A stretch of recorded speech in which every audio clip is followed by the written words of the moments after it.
50 ವರ್ಷದ ವ್ಯಕ್ತಿ 5,000 ರೂಪಾಯಿಯನ್ನು ಹಾಕೊಂಡು ಹೋಗ್ತೀನಿ ಅಂತಂದರೆ ನಂಬರ್ ಆಫ್ ಇಯರ್ಸ್ 10 ರಿಟೈರ್ಮೆಂಟ್ಗೆ ಉಳಿದಿರೋದು ಮತ್ತು 12% ಆಗಿ 11.8 ಲ್ಯಾಕ್ಸ್ ಬರುತ್ತೆ, 15% ಆಗಿ 14 ಲಕ್ಷ ಬರುತ್ತೆ ಮತ್ತು 18% ಆಗಿ 16.7 ಲ್ಯಾಕ್ಸ್ ಬರುತ್ತೆ. ಅರ್ಥ ಏನು ಅಂತಂದರೆ ನಿಮ್ಮ ವಯಸ್ಸು ಜಾಸ್ತಿ ಆಗ್ತಾ ಇದ್ದ ಹಾಗೆ 5,000 ರೂಪಾಯಿ 1,000 ರೂಪಾಯಿ ಸಾಕಾಗೋದಿಲ್ಲ. ಅದೇ ನಿಮ್ಮ ವಯಸ್ಸು 25-30 ಅಂತಂದರೆ 1,000 ರೂಪಾಯಿ ಕೂಡ ಸಾಕಾಗುತ್ತೆ. 5,000ದಲ್ಲಿ ದೊಡ್ಡ ಮೊತ್ತವನ್ನು ನಿರೀಕ್ಷೆ ಮಾಡ್ಬೋದು. ಚಕ್ರ ಬಡ್ಡಿ ಅನ್ಬೇಕಾದ್ರೆ ನಾವು ಚಿಕ್ಕಂದಿನಲ್ಲಿ ಸ್ಕೂಲ್ನಲ್ಲಿ ಕಲ್ತಿದ್ದೇವೆ. ಏನು ಅಂತಂದರೆ principal rate of return time period, PRT.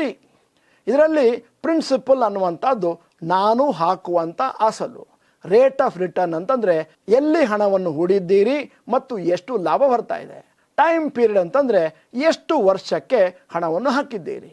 ಸಾಮಾನ್ಯವಾಗಿ ಎಷ್ಟು ಹಣವನ್ನು ಹಾಕ್ತೇನೆ ಅಂತ ಗೊತ್ತು, ರಿಟರ್ನ್ಸ್ ಎಷ್ಟು ಬರ್ಬೋದು ಅಂತ ಅಂದಾಜು ಮಾಡ್ಬೋದು. ಆದರೆ ಸಮಯ ಬಹಳ ಬಹಳ ಅಗತ್ಯ. ಎಷ್ಟು ಸಮಯವನ್ನು ಎಕ್ಸ್ಟ್ರಾ ಕೊಡ್ತೀರೋ ಅಷ್ಟು ಹಣ ಜಾಸ್ತಿ ಆಗ್ತಾ ಹೋಗುತ್ತೆ.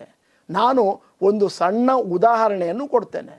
ನೀವೇನಾದರೂ ನಿಮ್ಮ ಹೂಡುವಿಕೆಯನ್ನು 30ನೇ ವಯಸ್ಸಿನಲ್ಲಿ ಪ್ರಾರಂಭ ಮಾಡಿದಿರಿ, 5,000ವನ್ನು ಹಾಕ್ಕೊಂಡು ಹೋಗ್ತಾ ಇದ್ದೀರಿ ಮತ್ತು ರಿಟೈರ್ಮೆಂಟ್ ದಿನ 60ನೇ ವಯಸ್ಸಿಗೆ ನಿಮ್ಮ ಅಕೌಂಟಲ್ಲಿ ಒಂದು 5 ಕೋಟಿ ಜಮಾ ಆಗಿದೆ ಅಂತಂದರೆ, ಯಾಕಂದರೆ ನೀವು ನಿರಂತರವಾಗಿ SIP ಮಾಡಿದ್ದೀರಿ, 5 ಕೋಟಿ ಜಮಾ ಆಯಿತು ಅಂತಂದರೆ ನಿಮಗೆ ಗೊತ್ತಿರಬೇಕು, ನೀವು 25ನೇ ವಯಸ್ಸಿಗೆ ಪ್ರಾರಂಭ ಮಾಡಿದ್ದರೆ 5 ವರ್ಷ ಜಾಸ್ತಿ ಹಣವನ್ನು ಹೂಡಿಕೆ ಮಾಡಿದ್ದಿದ್ದರೆ ನಿಮಗೆ 5 ಕೋಟಿಯ ಬದಲಾಗಿ 10 ಕೋಟಿ ಬರ್ತಾಯಿತ್ತು.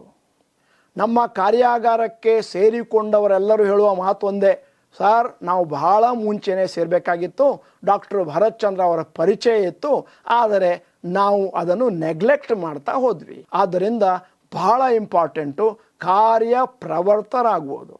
ಈ ವಿಡಿಯೋನ ಕೇಳಿಕೊಂಡು ಹೋದರೆ ಏನೂ ಆಗೋದಿಲ್ಲ, ಕಾರ್ಯಪ್ರವರ್ತರಾಗಬೇಕು.